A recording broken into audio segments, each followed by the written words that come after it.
Now that we've gotten through some administrative work, it's time to start learning about Ethereum and using it to build actual applications.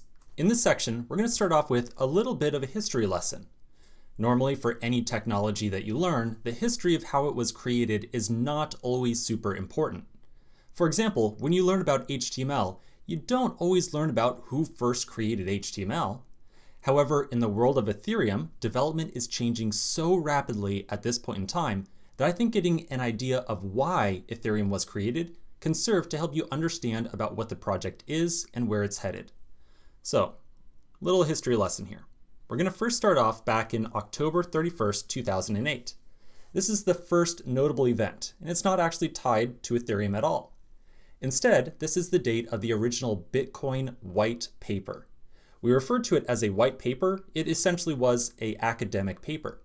It was released by Satoshi Nakamoto. The paper described the creation of a system that would allow people to pay each other directly without the need for a central authority, like a bank.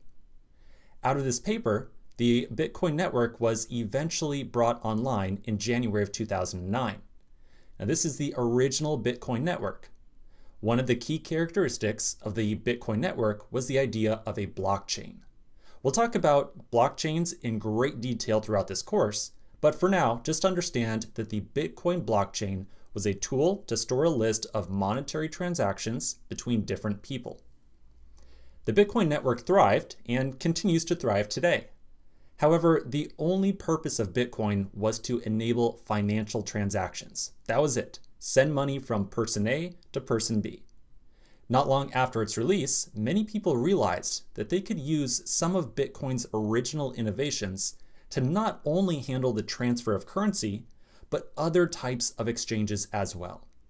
So one person who felt very strongly about this was named Vitalik Buterin. Vitalik authored a white paper of his own. Again, a white paper is essentially an academic document, and he published it back in late 2013.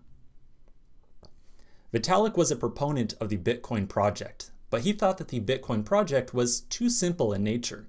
He envisioned using blockchain technology to create far more complex applications. In fact, he describes using Ethereum to create sub-cryptocurrencies, domain name registration systems, and gambling applications.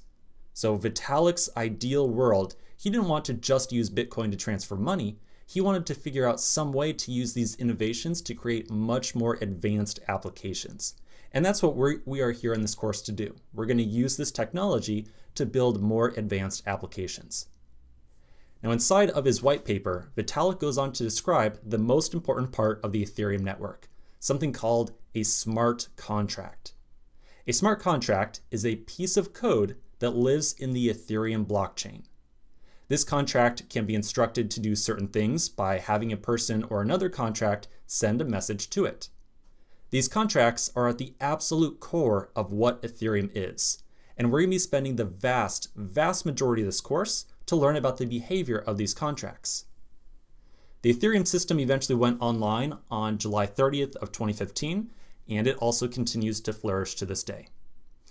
All right, so that's a little history lesson. Again, we don't usually talk too much about the history of the technology we use, but I wanted to share this short creation story with you just to highlight the fact that at the very point of its inception, the Ethereum network was designed around this idea of smart contracts that operate on a blockchain, and their purpose is to allow for the creation of advanced applications.